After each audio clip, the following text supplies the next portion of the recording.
Hola y bienvenidos a Pilas Podcast, donde entrevisto a personas que con liderazgo y acción han transformado sus vidas y las de otros.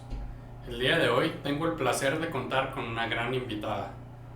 La puedes encontrar en redes sociales como Yo Soy Ana Herrera. Ana es licenciada en psicología y tiene una maestría en psicoterapia breve. El día de hoy Ana nos contará los obstáculos que ha tenido que superar para llegar a ser directora de 2 asociaciones civiles. Ana, junto con su esposo y sus 2 hijos, dirigen 3 sastrerías. Te dejo esta increíble plática con Ana Herrera.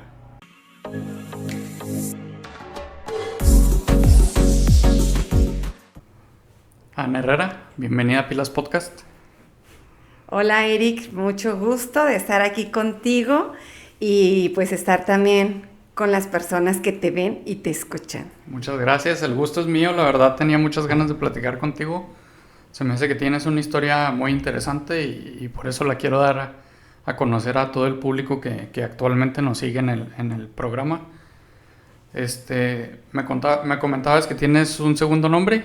Sí, claro, mira, te comparto, mi nombre completo es Ana Margarita Herrera Rosales. Uh-huh. Pero a mí me gusta que me llamen Ana. ¿Por? Fíjate que el nombre de Ana lo escoge mi madre. Mi mamá se llama también Margarita. Uh-huh. Y Ana me encanta porque es un nombre muy cortito, muy pequeñito, chiquito, así como yo, de tamaño.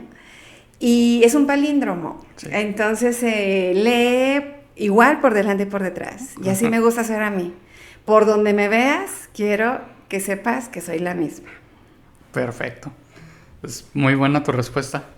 Me gustaría saber un poco de tu infancia. Comentas que tu mamá se llama igual. No sé cómo haya sido tu infancia. La verdad no sé en qué condiciones hayas crecido. Me dices que tienes 4 hermanos. No, somos 6. ¿Son 6 en total? Somos 6 hermanos. Okay. Bueno, yo quisiera primero pedirte un permiso.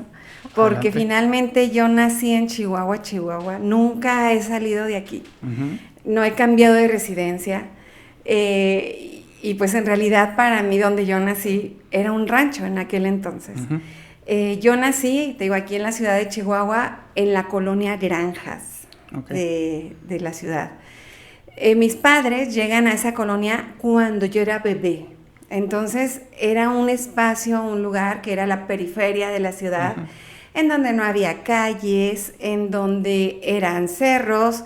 Y en un cerro pues tú encuentras de todo, uh-huh, encuentras víboras, encuentras liebres, encuentras cualquier tipo de fauna, ¿no? Uh-huh. Entonces no había drenaje, no había ningún tipo de servicios. Entonces yo crecí en un lugar y en un espacio en donde eran solo un cuarto grande, en donde vivía mi papá, mi mamá, mi hermana mayor y yo. En donde no había, pues era solo una cisterna, no había baño. Pero no había electricidad, pero yo tenía todo lo que tenía o debía y quería tener, que era el cielo y el mundo para mí sola. A mí mi papá me enseñó a ser muy contemplativa, entonces era muy común que subiéramos al techo solo a explorar y ver el cielo. Muy interesante, qué padre. Pienso que muy pocas personas tienen esa costumbre o esa visión de incluso contemplar un atardecer, algo tan sencillo pero grandioso. Se escucha muy interesante a pesar de las deficiencias que has tenido, hasta dónde has llegado, que más adelante lo retomaremos. Con tus hermanos, ¿cómo es la convivencia? Mira, déjate platico. Según mis papás, ellos solos iban a tener 2 hijos, uh-huh, ¿sí? Que era mi hermana mayor y yo. Pero luego viene esto, lo del método Billings, okay, y en lo que estaban practicando y ensayando para que todo quedara bien, pues vienen 4 hermanos más. Okay. Entonces somos en total 6 hermanos. Somos 5 mujeres y un hombre. Gracias a mi cuñada, mi hermano está uh-huh, ahí presente. Y pues ya ahorita todos estamos casados, ya todos tenemos nuestras propias vidas. Uh-huh. Tengo 2 hermanas que no viven aquí en la ciudad de Chihuahua. Ellos pues vienen frecuente para visitar a mi mamá o a la suegra de mis hermanas. Y los hermanos que estamos aquí, pues estamos en torno a mamá, porque pues papá ya no está. Entonces ahorita mi mamá tiene ciertas necesidades, ya no puede vivir sola, entonces hay que cuidarla y atenderla. Pero bonito, porque ahora sí que soy una mujer de mucha madre. Ok. Tus hermanas comentas que 2 no viven aquí de la ciudad, se fueron, me imagino que por cuestiones de trabajo o por seguir a la familia. Sí.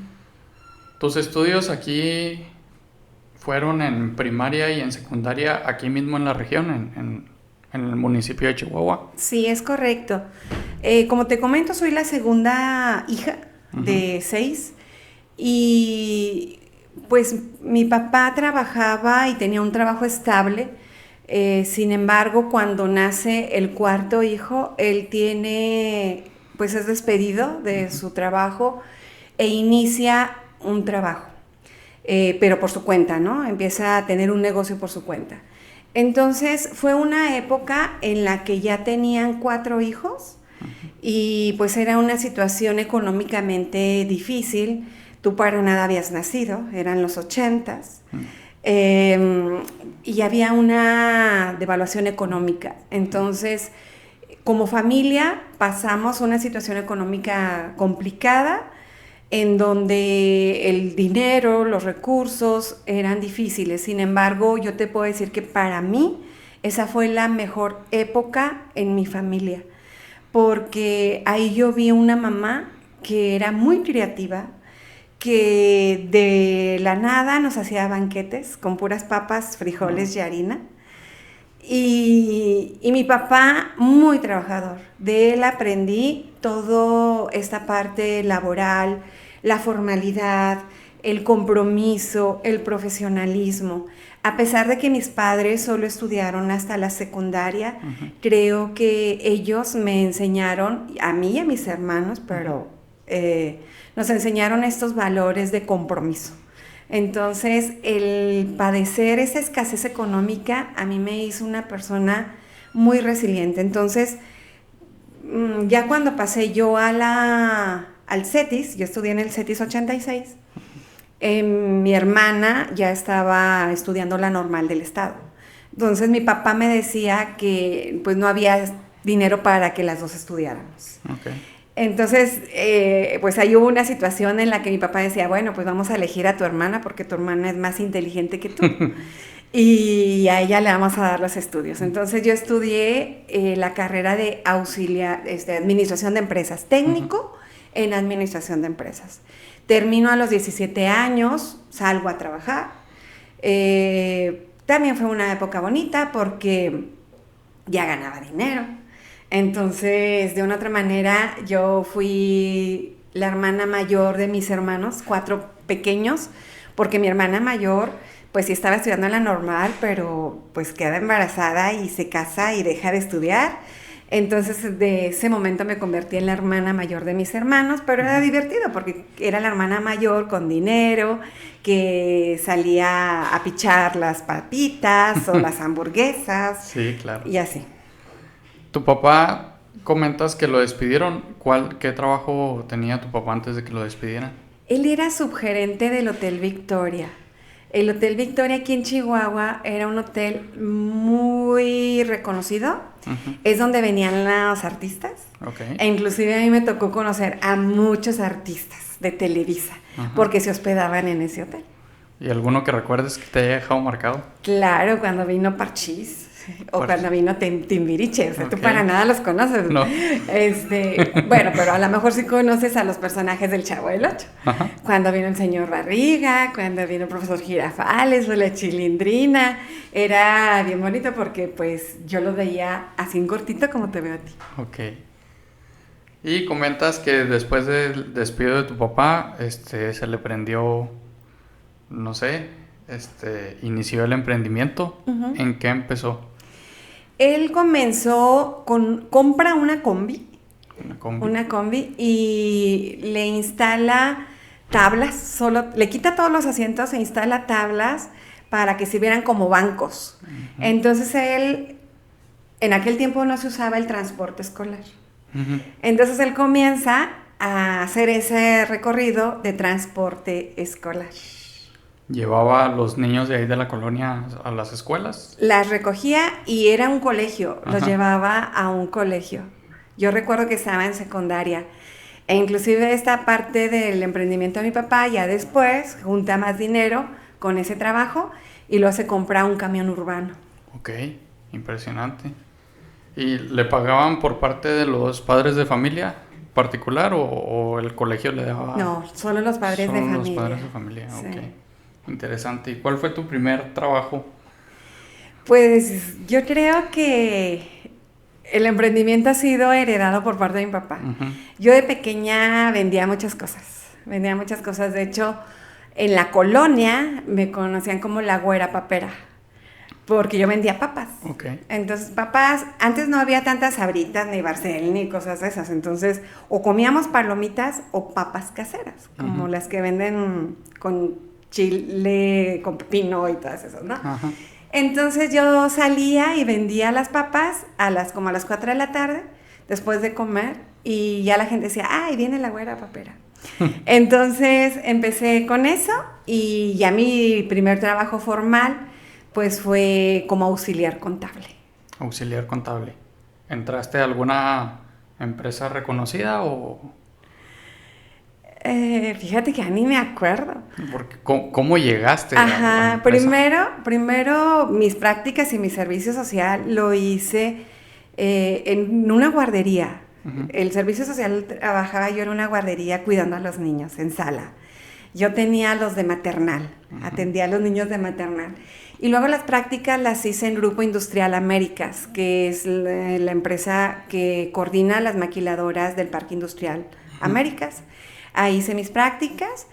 Y después me fui a un despacho contable. Ujú. Y en ese despacho contable aprendí pues toda esa parte de hacer declaraciones fiscales, a llevar los cuadernos de entradas y salidas, estados financieros. Y como lo aprendí muy bien, luego yo daba asesorías contable y fiscal ya por mi cuenta. Entonces iba y trabajaba en el despacho y los fines de semana trabajaba pues por mi cuenta. ¿Cómo fue que te interesaste en una maestría que no tiene, pues prácticamente no tiene nada que ver con lo contable? Correcto, sí. Fíjate que una de las cosas que yo le decía a mi papá, siempre, yo quise ser psicóloga, Ujú. pero él me decía que esas no eran cosas de Dios, que eso no debería de uno estudiarse. Ujú. Entonces, realmente toda el área administrativa lo aprendí, lo ejercí de una manera muy profesional, pero para darle gusto a mi papá. Ujú. Pero de una otra manera ahí me quedaba a mí la espinita de que quería psicología, me caso y estando ya casada con mis 2 hijos, comienzo a estudiar la licenciatura en psicología. ¿En dónde estudiaste la licenciatura? Yo tenía 28 años y la estudié en el claustro universitario, ¿Aquí en Chihuahua? aquí en Chihuahua. Digo que nunca he salido del rancho. Ok, qué interesante. Y luego, después del claustro, terminas tu licenciatura ya casada con tus hijas. Hijos, Hijos varones. Oh, es verdad. Me imagino que fue difícil ser madre, ser esposa y ser estudiante. Son 3 cosas con las que tuviste que haber cumplido en aquel entonces. ¿Qué fue lo que te orilló a escoger la maestría que estudiaste? Ok, bueno, mira, si me das permiso, Eric, Claro. debo hacer una pausa, porque yo me casé a los 21 años, Muy joven. muy joven. Mi esposo también tenía 21 años, pero debo decirle que lo conocí a los 14 años. Ok. Nos conocimos en el CETIS 86. Entonces, lo conozco ahí. Primero fuimos solo compañeros, y luego fuimos muy buenos amigos, y luego fuimos novios, y luego ya después nos casamos, y él estaba estudiando la licenciatura en Administración de Empresas, y yo estaba en casa cuidando de los hijos, porque a los 23 años yo ya tenía 2 hijos, mi esposo y yo ya teníamos 2 hijos. Entonces, Pablo, mi esposo, me dice, fallece mi papá, y me dice, ¿quieres estudiar la licenciatura en psicología? Y yo le dije, siempre lo he querido. Ujú. Entonces, me dice, investiga. Empecé a investigar y él pues sostuvo mi carrera y yo iba de 6 de la tarde a 10 de la noche. Mi esposo salía a las 7 de la tarde del trabajo, entonces mi hermana, la más pequeña, Saraí, ella me ayudaba a cuidar a mis hijos mientras llegaba mi esposo por ellos. Y así fueron 4 años de la licenciatura. Entonces, pues me gradué, ejercí, he tenido experiencias maravillosas, pero pues mis hijos, cuando yo empecé a estudiar la licenciatura, ellos estaban en kinder.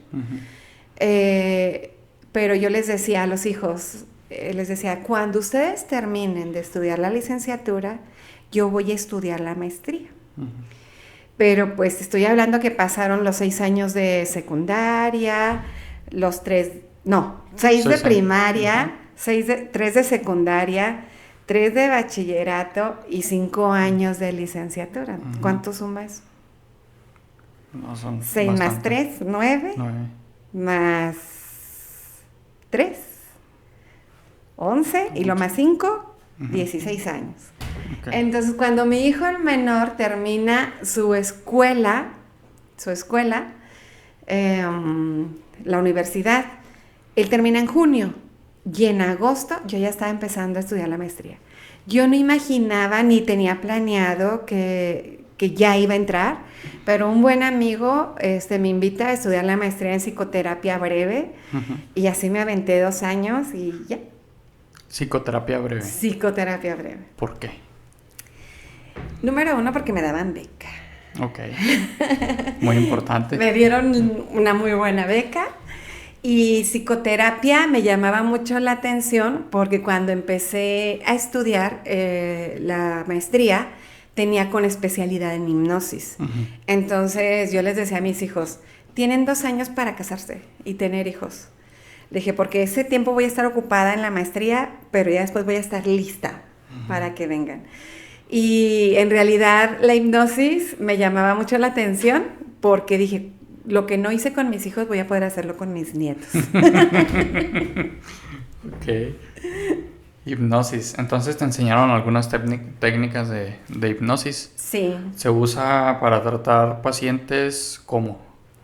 La hipnosis, la que yo manejo es tipo de Erickson, perdón, se me traba la lengua. No te preocupes. Y pues consiste o va para pacientes que necesitan hacer desbloqueos cognitivos o emocionales, ¿sí? Se manejan las regresiones en determinado momento, pero también para hacer desbloqueos te digo, por ejemplo, a nivel de aprendizaje, a nivel de desarrollo emocional o humano, también se utiliza la hipnosis. Ok. ¿Has tenido que utilizar la hipnosis con algún paciente? Sí. Sí. Sí, claro. ¿Y piensas que es complicado o depende del paciente? No es complicado. Lo que sí es importante mencionar es de que la hipnosis teatral no es lo mismo que la hipnosis terapéutica, ¿no? Porque no quiero que te vayas con el falso concepto de que ve este objeto y luego quédate dormido y luego ahorita eres gallina. No, así no es la hipnosis terapéutica. La hipnosis terapéutica es una técnica muy socorrida y muy fácil porque te puede ayudar hasta trastornos del sueño, en trastornos alimenticios y te hace esos desbloqueos. Sí he trabajado la hipnosis y no es nada complicada en realidad. Ok. Es que, por decir, yo he escuchado varios comentarios, no tanto por lo complicado, sino por lo peligroso que puede ser incluso una regresión, que por el tipo de trauma o trastorno, pues el paciente batalle para incluso regresar otra vez, volver en sí. Pero por eso te hice la pregunta, porque tenía esa duda. Llegas a una parte de tu vida en la que sufres una especie de secuestro express, se podría decir. Y actualmente tienes una asociación civil.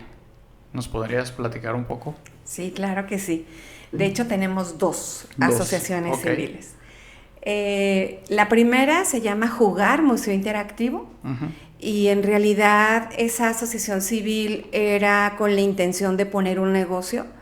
Pablo y yo habíamos dicho que para los 30 años no íbamos a trabajar para nadie, que íbamos a tener un negocio. Uh-huh. Eso ya lo habíamos planeado desde antes. Sin embargo, los planes se adelantan y cuando tenemos 28 años tenemos que adelantar eso porque mi esposo se queda sin trabajo, yo era ama de casa y dijimos, bueno, vamos a poner un negocio en el cual puedan estar los hijos con nosotros.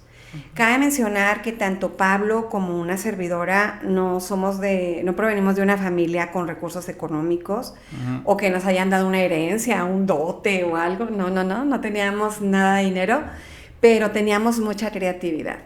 En aquel entonces yo estaba estudiando la psicología y mi esposo acababa de terminar su primer maestría de mercadotecnia. Y Pablo siempre ha sido muy creativo, ha sido muy inteligente. Entonces, por eso es que pusimos Jugar Museo Interactivo. Uh-huh. Entonces, Jugar Museo Interactivo lo que hace es que a través de dinámicas, experimentos, juegos y arte, el participante aprende nuevos conocimientos o reafirma nuevos conocimientos, pero siempre a través del juego. Entonces, Jugar es una asociación muy hermosa, muy bonita, pero no te da de comer. Entonces nos dimos cuenta que teníamos que ver otras oportunidades porque los hijos tenían ciertas necesidades, uh-huh. Teníamos hijos pequeños, ¿no? Entonces mi esposo comienza a poner un centro evaluador que hasta la fecha funciona.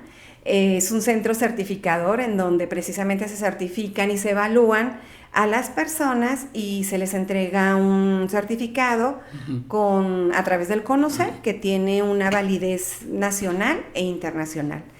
Ese fue el segundo negocio que pusimos, ya como matrimonio. Okay. Posteriormente nace esa empresa que se llama Capacitación Especialmente Dirigida. Y estábamos muy bien, teníamos proyectos muy buenos en los cuales nos estaba dando ingresos que nosotros no teníamos contemplados, pero que las oportunidades se van abriendo, ¿no? Entonces ya ambos teníamos las carreras terminadas, teníamos hijos ya grandes, en bachilleres, y en una ocasión, en enero de 2011, yo salí de la casa y le dije a mi esposo, ahí vengo. Uh-huh. Y lo único que me llevé fueron las llaves del celular. Iba a recoger a mi hijo de sus prácticas. Él estaba estudiando mecatrónica en el CBT 122. Uh-huh. Él estaba estudiando ahí. Entonces yo llego por él. Era un local que está ubicado en la José María Iglesias y Fresno. Eran 5:30, 6 de la tarde. Me estaciono. Y enfrente de mí interrumpe mi paso una camioneta Jetta, uh-huh. Un Jetta, y se bajan dos chicos, en el cual se van por alrededor de mi carro y traen unas R15, una uh-huh. R15.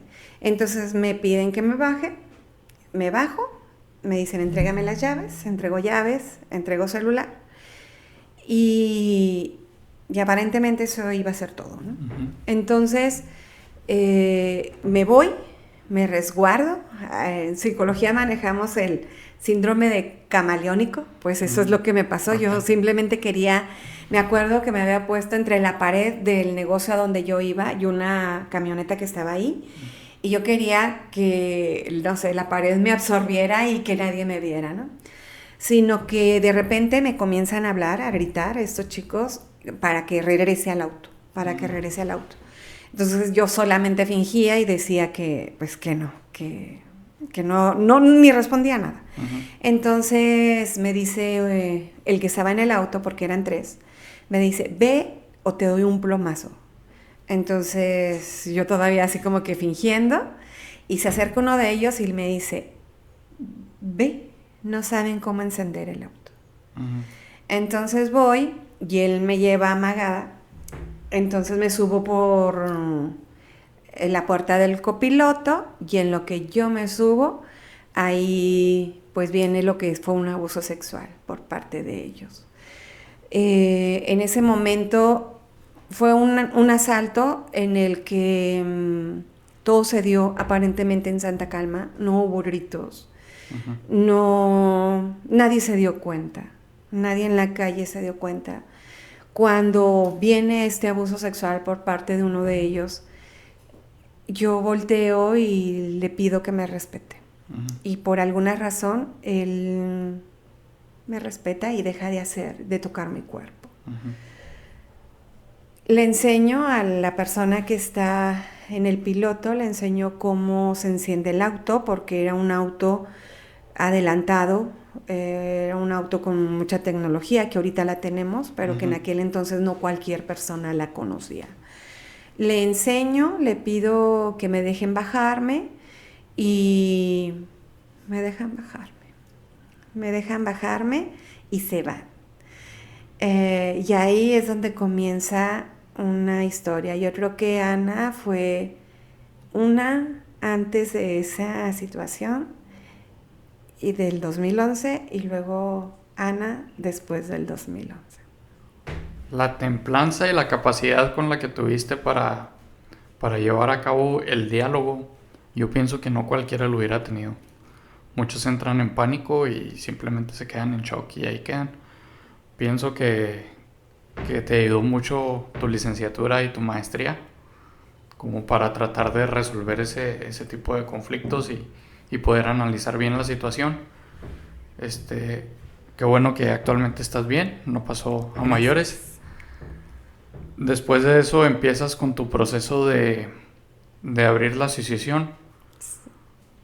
¿Por qué creíste que era necesario o dónde viste la necesidad como para abrir esa asociación después del trauma que habías pasado? Bueno, déjame primero aclararte que no fueron mis estudios lo que me mantuvo a salvo, ¿eh? Okay. Déjame decirte que mi hermana Saraí, la más pequeña, ella ya me había dicho, Ana, está la situación como está. Dice, si un día te pasa, prométeme por favor que no vas a ponerte a terapiar al asaltante. Porque ya me habían asaltado, robado nuestra casa. Y yo terapiaba a los asaltantes ahí dentro de mi casa. Entonces ella me decía, por favor, no te vayas a poner a terapiar. Inmediatamente Saraí se me vino a mi cabeza y ella me dijo, vas a cooperar, no vas a decir nada y te vas a portar bien. Y prométemelo, me hizo prometérselo. Y así fue. Entonces no fue ni mis estudios, ni mi licenciatura, sino que fue la recomendación de mi hermana la que me hizo actuar de esa manera, porque ella me previno, por decirlo así. Yo te lo comento de esa manera porque en algún momento yo fui practicante de karate. Okay. Actualmente soy cinta negra y sé un montón de formas de defenderme. Pero estoy seguro que si llegan a asaltarme o me piden, no sé, algún pleito callejero, estoy seguro que casi en el momento no me voy a acordar de nada. Entonces, quiero creer que te ayudaron tus estudios a mediar la situación, sí, a acordarte de tu hermana, sí, y conservar la templanza y el temperamento con el cual actuaste. Sí. Entonces, por eso te lo comento. No, muchas gracias por tu compartir. Y sí, fíjate que definitivamente ese acontecimiento en mi vida dio pie a muchas cosas. Primero tuve que sanar el estrés postraumático que esto dejó, porque dejó los sistemas de alerta muy activados. Yo ya no podía andar en la calle, yo ya había perdido mi seguridad, mi sociabilidad, yo ya no quería que mis hijos anduvieran más tarde de las 5 de la tarde, o sea, todos guardados en la casa, pero pues eso no puede ser, y menos con adolescentes, Entonces, perdí también la seguridad en mí misma y tuve que trabajar mucho, y pues yo creo que nada es casualidad. Llegan a mi vida las escuelas de perdón y reconciliación, que es una metodología colombiana y que me ayuda a sanar esa herida, esos deseos de venganza, porque yo la verdad sí quería y tenía muchos deseos de venganza. Esta metodología fue creada en Harvard, está avalada por Cambridge y es sumamente lúdica, y cuando aprendí a sanar me di cuenta que el desear vengarme de los demás era como tomar una copa de vino y esperar que era como tomar una copa de veneno y esperar que el otro muera. Entonces, pues eso no tenía sentido. Okay.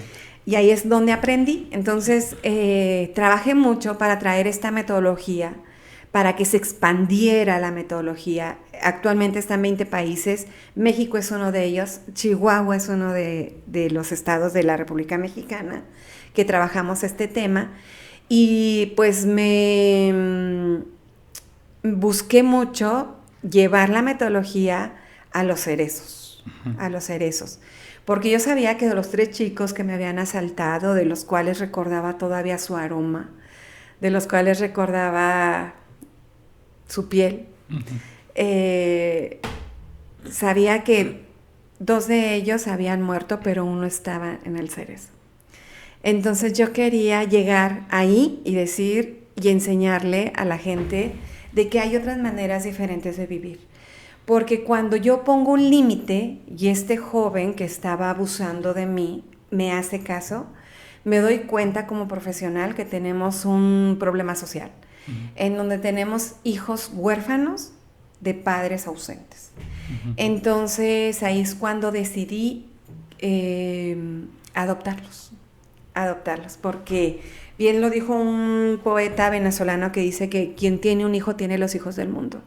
Entonces, si esos chicos que olían bien, que vestían bonito, que traían tenis de marca, andaban haciendo lo que andaban haciendo, era porque no había una atención o una crianza en la cual papá y mamá estuvieran presentes. Entonces decidí adoptar también a ellos. Entonces toqué puertas, muchas puertas, por 2 años toqué puertas, para poder llegar a impartir los talleres y no se me abrieron para nada. Sin embargo, el no trabajar bien un trauma genera enfermedades. Si tú no trabajas la emoción se queda encapsulada en tu cuerpo y el cuerpo habla lo que la boca calla. Y enfermo de cáncer. Soy diagnosticada con cáncer de mama, BRAF 4. El BRAF más fuerte es el 5. Yo tenía un 4 y me dieron un 4 por mi edad. En aquel entonces tenía yo 40 años. Y pues bueno, ahí me enfrenté a una situación en la que me empezaban a hablar una jerga médica que para nada entendía. De la noche a la mañana tuve una mastectomía radical. Me pusieron el catéter, comencé quimioterapia, se me cayó el cabello, perdí mi independencia, perdí muchas cosas que tenía, pero también perdí el ego, porque anteriormente, en aquel entonces, yo tardaba 2 horas para peinar mi cabello, nada más para peinar mi cabello. Entonces, cuando me quedo calva, me sobran 2 horas de vida. ¿Sí? Entonces, el proceso del cáncer me lleva 9 meses y esos 9 meses tuve la oportunidad, en vez de peinar el cabello, peiné el alma por más de 2 horas. Entonces, ahí fue cuando comprendí que yo no podía llegar a atender a los chicos del cerezo si no sanaba yo mis propias heridas, mis propias ofensas. Porque es muy fácil poner a los demás en el lugar o en el banquillo de los acusados y juzgarlos. Entonces fue hasta que me quité todas las capas que pude y tan así fue que estando yo en casa convaleciente con las quimioterapias, llegan a mí directamente del cerezo para que vaya y dé el taller. Ya cuando no lo estaba buscando, después de 2 años. Después de bastantes rechazos. Llegan a mi casa y me dicen, ¿puede ir a dar el taller? Y yo le decía al director del cerezo en aquel entonces, le dije, pues sí puedo, pero en el cerezo no te permiten entrar con cintas o con bufandas o con gorros. Era diciembre, yo estaba calva, con el sistema inmunológico súper bajo. Y le dije, yo no puedo entrar más que bien protegida. Y me dijo, va. Y empezamos a impartir los talleres de las escuelas de perdón y reconciliación en el cerezo. Impartimos varios talleres con un alto índice de éxito en donde pues nos dábamos cuenta que la reinserción es sumamente importante, ¿sí? Entonces ahí es cuando empieza a gestarse Somos Unión. Todavía no se llamaba Somos Unión, ni era una asociación. Simplemente comencé yo impartiendo el taller y hubo personas que se fueron sumando a la causa y empezamos a darlos en los cerezos, después en el cerezo de Aquiles Cerdán, en el de la 20 de noviembre, en el CERSAI. Y luego ya después nos hablaban para que le diéramos el taller a chavos con conductas ingobernables, pero también nos dábamos cuenta que darles el taller a ellos no era significativo porque el ambiente al que ellos regresaban pues era el mismo, ¿no? Entonces me volví a enfrentar con la misma causa de que teníamos hijos huérfanos de padres ausentes. Entonces dijimos, pues tenemos que trabajar con la familia, pero ya la estructura cada vez se iba haciendo más obesa, necesitaba mayores requerimientos. Y ahí fue cuando dijimos, no puede ser posible que solo un colectivo de buenas voluntades hagamos todo eso, porque ya también las instituciones nos pedían mayor rendimiento de cuentas, nos daban ya dinero para que fuéramos a operar. Entonces ya fue cuando nace el crear la asociación civil. Entonces es en el 2011 que esto pasa, en el 2013 comienzo a trabajarlo y es hasta el 2019 que se puede constituir la asociación civil. Y Somos Unión es una asociación donde es la unión entre el cerebro y el corazón. Yo me di cuenta que trabajar el lado del desarrollo humano únicamente no es suficiente, que necesitas también trabajar los proyectos productivos. Porque cuando yo trabajaba con los papás de los chavos que atendíamos, me decían, ¿y cómo quiere que le haga?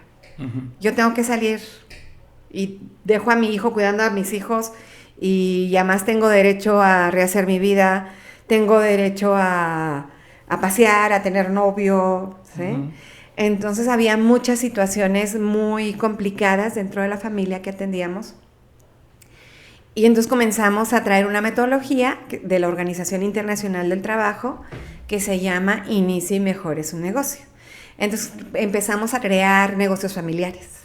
Entonces ya era un negocio donde toda la familia está involucrada y que mamá y papá no necesitan salir y dejar descuidados o afuera a los hijos para poder tener el ingreso económico, ¿no? Entonces por eso somos la unión entre el cerebro y el corazón y así es como nace Somos Unión.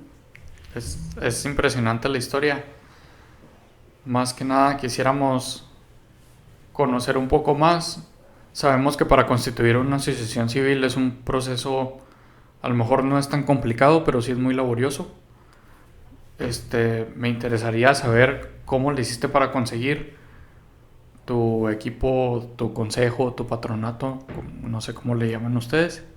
¿Cómo le hiciste para contactarlos? Más bien, ¿cómo para llegar a ellos? ¿Ya los conocías?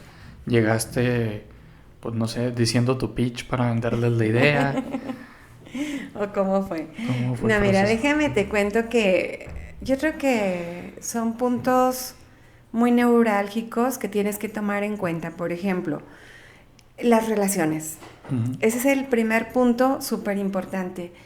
Yo creo que trabajar en una causa y no buscar el reconocimiento, sino la solución de un problema, eso es lo que te abre camino. Entonces, yo creo que algo que llamó mucho la atención de este colectivo que traíamos era de que nos veían con mucho empuje, de que nos veían con las ganas de realmente generar un cambio social. Y el mismo gobierno municipal, estatal, las organizaciones de segundo piso nos observaban y nos decían, pues valen la pena. Entonces yo creo que no hay mejor manera de venderte más que con tu trabajo. Cuando hacemos el trabajo con el corazón, se nota. Yo normalmente no soy ahorita soy la directora de la asociación, pero no soy una directora de escritorio. No soy una directora de tacones. A mí me vas a ver en jeans y en tenis, o en falda y en tenis, no importa. porque a mí me gusta andar con los beneficiarios. Entonces, inclusive para mí, lo más complicado de tener una asociación civil es llevar los lineamientos. Cuando a mí me pones en el escritorio y me dices, es que tienes que hacer todo esto para que una asociación civil funcione, es como si apagaras mi luz, porque a mí me gusta estar allá con la gente. Pero cuando estás allá con la gente, quiero que sepas, Eric, que eres observado. Uh-huh. Hay muchos ojos que te observan.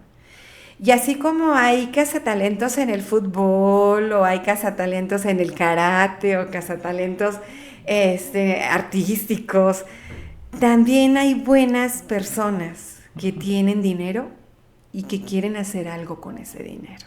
Uh-huh. Entonces yo no busqué a mi consejo. El consejo vio la causa y lo quiso apoyar. Actualmente en el consejo son 3 mujeres y un hombre. Esas 3 mujeres son guerreras, son empresarias chihuahuenses, ya en una edad de los 50 para arriba, en donde ya tenemos la vida resuelta, donde no tenemos que cuidar hijos ni pagar colegiaturas, en donde ya pues nuestra situación es diferente. Y ellas, pues con esa solvencia económica, solvencia en relaciones también, uh-huh, dijeron, yo quiero apoyar eso. Y así es como comenzamos. Inclusive ellas, mi presidenta, mi tesorera, la secretaria y el vicepresidente, ellos se encargaron de inclusive de conseguir la notaria para hacer el acta constitutiva. Uh-huh. Te decía que eres observado por el gobierno, por los empresarios, pero también somos observados por las organizaciones de segundo piso. Nosotros aquí en Chihuahua somos muy afortunados porque tenemos a FECHAC y tenemos a FICOSEC. Uh-huh. Y tenemos también el Centro del Fortalecimiento de las Organizaciones de la Sociedad Civil. Entonces, ellos al principio no te dan dinero. Primero dicen, necesitamos fortalecer a ese colectivo, convertirlo en una asociación civil y luego fortalecerlo como asociación civil y ahora sí le damos dinero. Uh-huh. ¿Sale? Entonces, lo que sí te puedo decir es que vivir de una asociación civil no vives. Uh-huh. Porque a veces tienes sueldo y a veces no tienes sueldo. Yo no tengo un patronato que me dice, aquí está el presupuesto anual en el cual puedes pagar el sueldo de todo el mundo, uh-huh, incluyendo el tuyo. No, o sea, no.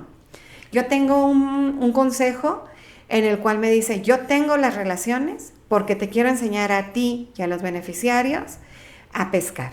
Yo no te quiero dar el pescado. Y ese es el lema que mis consejos, el consejo de la asociación me tienen todo el tiempo.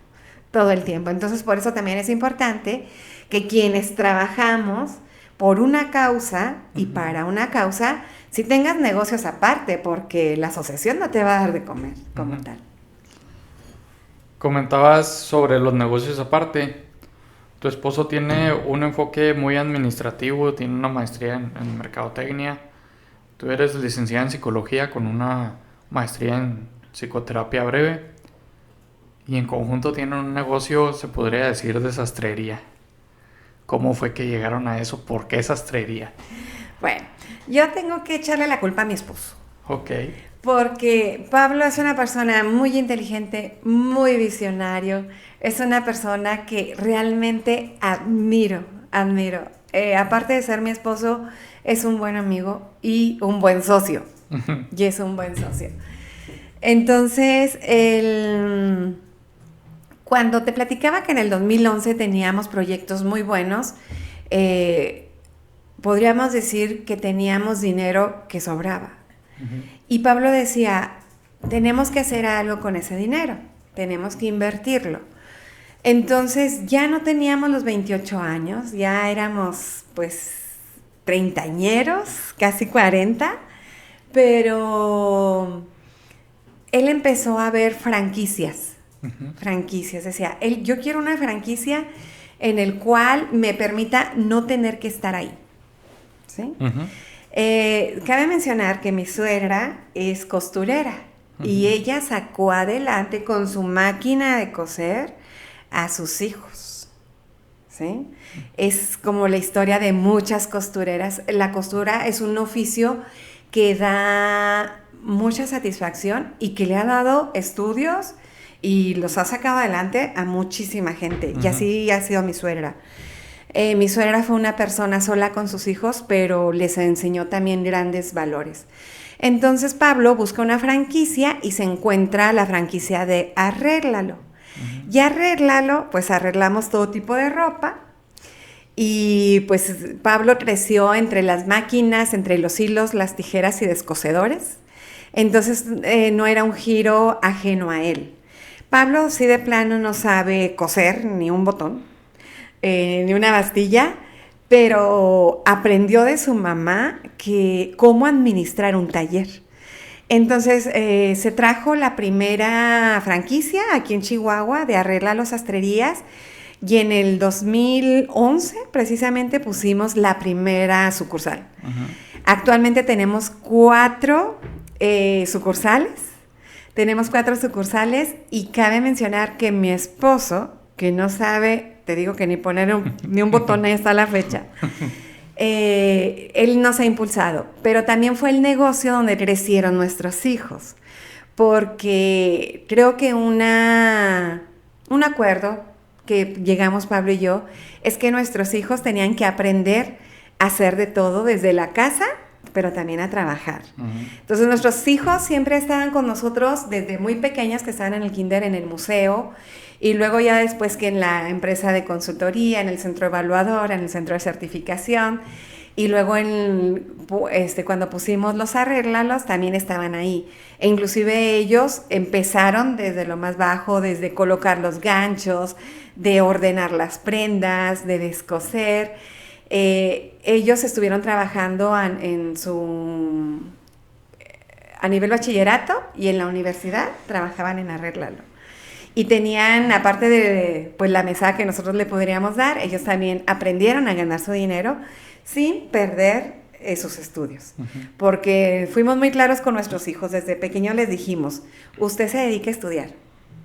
Si usted reprueba, si usted se va a extraordinario, si no le gustó la escuela, ese va a ser su problema.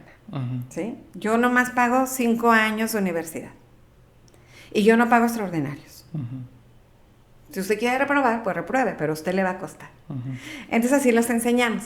Y actualmente mi hijo mayor es ingeniero en mecatrónica. Fascinante mi hijo, porque él creó también un aparato que se llama Prosana.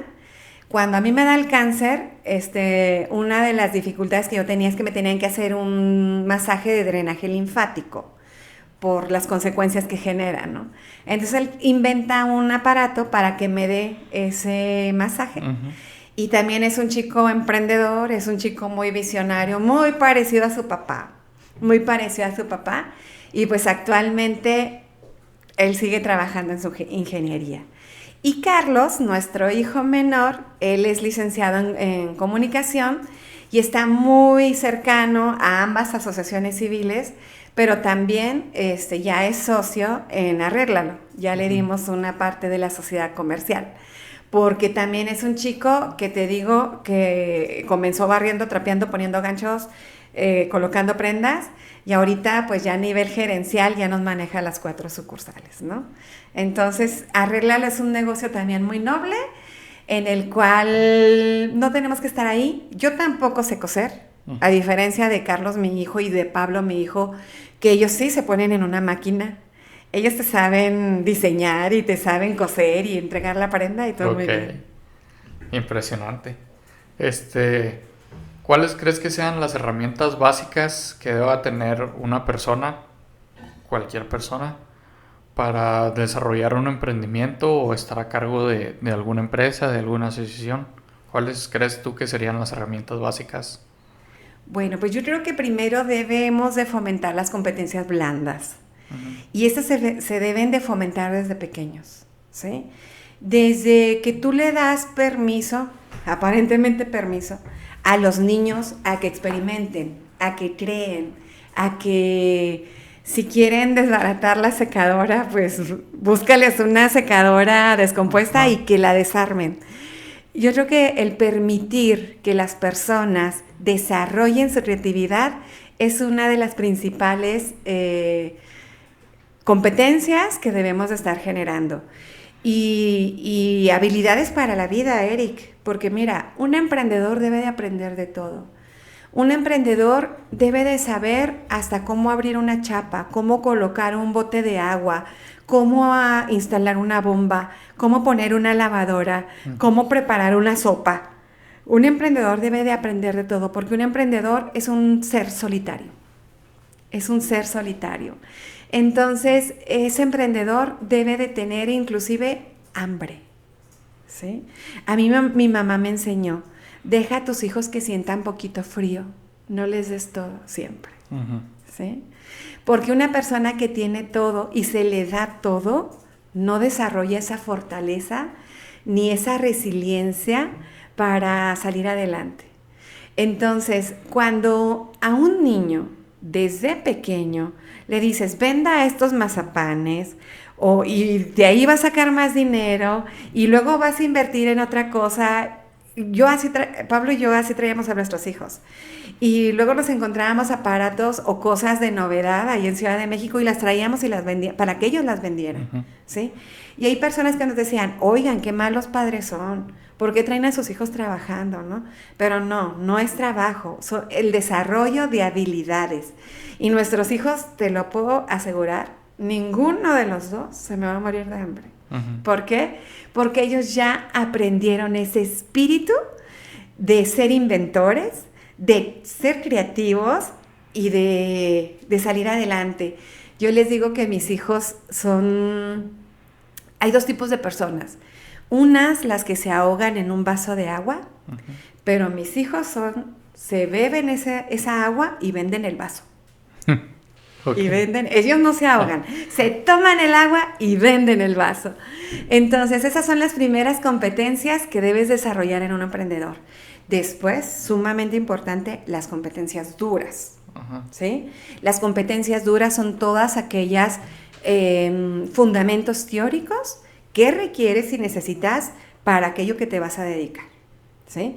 Si tú vas a poner uñas, tienes que aprender a poner uñas. No se vale experimentar. Hay, por ejemplo, quienes minimizan el oficio de poner uñas y dicen, no, pues cualquiera lo hace. Yo le digo, no, pues ni tan cualquiera, porque yo le aseguro que usted no sabe que una uña tiene matriz.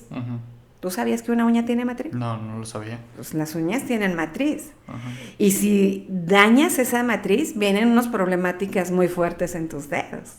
¿Sale? Entonces, esas son las competencias duras que debes de tener. No importa qué hagas, Eric, pero prepárate. Aprende, investiga, ¿sí? Estudia, porque no necesitamos más negocios de poca calidad. Necesitamos personas comprometidas. Si vas a hacer sublimado, si vas a hacer, no sé, instalaciones de aire, si vas a ser el creador de una tableta electrónica para el próximo cohete que va a lanzar la NASA, no importa qué, pero ten esas dos habilidades, las blandas y las duras. Un emprendedor no es una casualidad, es el conjunto de hábitos y de muchas horas invertidas. Y bien lo dijo Michael Jordan, mientras mis amigos andaban de fiesta y de paseo, yo estaba a las 5 de la mañana en la cancha tratando de encestar. Entonces, cualquier tiempo que tú le inviertas a tu negocio, jamás va a ser tiempo perdido. Es tiempo que tú le estás invirtiendo al futuro. Y sobre todo, que todas esas habilidades, todas esas competencias que has generado, te digo, siempre van a ser observadas, Eric.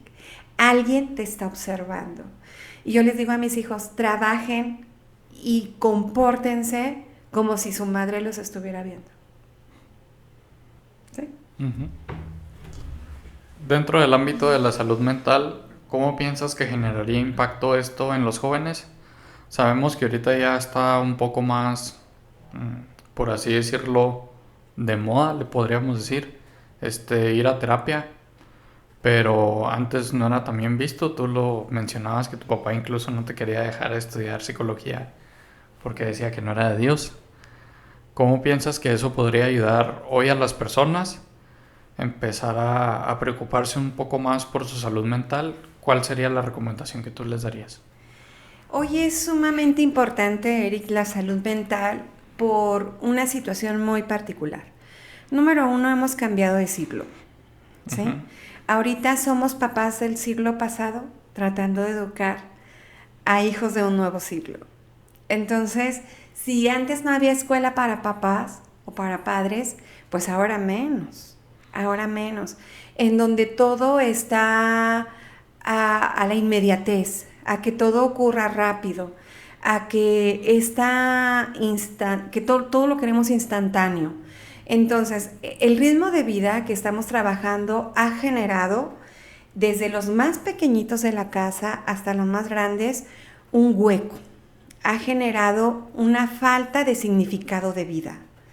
Actualmente nuestros jóvenes han tenido acceso a muchas cosas, pero no han tenido acceso a su interior. No saben cómo echarse un clavado a su interior. No saben cómo lidiar con sus propias emociones. No saben cómo lidiar con las emociones y conflictos que sus padres tienen. El ir ahorita a una escuela primaria parece ser un reto bélico difícil de superar, ¿sí? Yo recuerdo que cuando yo iba a la escuela, te digo, yo soy del siglo pasado, cuando iba a la escuela no era tan complicado. Cuando yo fui mamá no era tan complicado. Inclusive yo hoy veo a las mamás agobiadas porque es una competencia tremenda entre mamás. Uh-huh. A ver quién lleva a la niña o al niño mejor peinado, quién es el que habló primero, quién es el que leyó primero. Todos quieren que sean el primero y el primero y el primero. Y no todos podemos ser el primero. Y eso provoca una frustración. Las enfermedades mentales que más gravedad estamos teniendo a nivel mental, pero también fisiológico, es la depresión y la ansiedad. Y la depresión no es otra cosa más que vivir anclado en el pasado, uh-huh. ¿Sí? En donde, ay, cómo recuerdo aquellos tiempos, cómo me hubiera gustado. No, es que yo, cuando mi mamá me decía, ni mi mamá ni me tenía que hablar, nomás con la mirada me hacía saber que tenía que estar callada. Yo ahora miro a mis hijos y mis hijos me dicen, ¿qué te pasa, mamá? ¿No? Entonces, cuando vivo demasiado en el pasado, viene esta parte de depresión, ¿sí? Pero también cuando vivo demasiado en el futuro, en donde, Eric, si te portas bien, en Navidad te voy a comprar esa consola que tanto quieres, ¿sí? Y luego a mitad del semestre te digo, te voy a comprar tu iPhone, y luego te voy a comprar esto y te voy a comprar lo otro. Entonces hemos llenado a los hijos de tantas cosas materiales, pero les hemos creado un hueco interior inmenso. Por eso cobran sentido las drogas, las adicciones, que no es lo mismo, el tema lamentable de suicidio que tenemos ahorita, esta parte de la ansiedad y la depresión. Uh-huh. Pareciera que la ansiedad es el resfriado del siglo XXI, ¿sí? Uh-huh. Entonces, el aprender a gestionar nuestras emociones, el aprender a gestionar nuestras etapas de desarrollo es sumamente importante. Mira, yo tengo en terapia a una chica de 20 años que estudia en el Tecnológico de Chihuahua. Uh-huh. Y ella comentaba que tiene luego problemas con su novio, que tienen 1 año de noviazgo. Y yo le digo, tráete a tu novio para acá. Y él me dice, ¿por qué? Le dije, porque también podemos aprender a ser novios. Uh-huh. Y ella me decía, no creo que quiera. Dice, si no tenemos problemas graves, uh-huh. Si no tenemos problemas como de un matrimonio. Digo, no, le digo, pero aprendamos a ser novios, ¿sí? Hay chicos de secundaria que ellos me dicen, maestra, es que yo lo único que quiero es frotarme mis partecitas. Uh-huh. Yo no quiero un novio. Yo nomás quiero a alguien que me frote. Y se acabó. Uh-huh. Entonces, fíjate el nivel de utilidad que le están dando a las personas, ¿sí?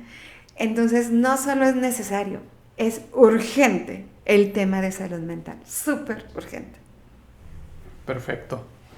Ya por último, para ir cerrando el podcast, si tuvieras algún consejo o alguna frase para que todo el mundo la pudiera escuchar, ¿cuál sería? Ok. Mira, pues yo creo que es importante, sí, el tema de salud mental, pero definitivamente cuando nacemos, Eric, traemos un bagaje de muchos dones y de muchos talentos. Yo creo, ¿tú has tenido un bebé en tus manos así? Sí. Ok. ¿Tú recuerdas a ese bebé? Sí. ¿Quién es? Mi sobrina. Tu sobrina. ¿Cómo se llama tu sobrina? Camila. Camila. Uh-huh. Cuando la tuviste por primera vez en tus manos y la veías y tú no dijiste, ay, Camila, qué bebé tan maldita eres. ¿Verdad que no? No. No. ¿Qué veías en Camila? Pues una criatura que necesitaba protección.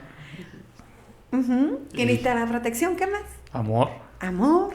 Y que alguien estuviera al pendiente de ella, sobre todo para alimentarla, para cambiarla y... ¿Sí? Para cobijarla, para arroparla.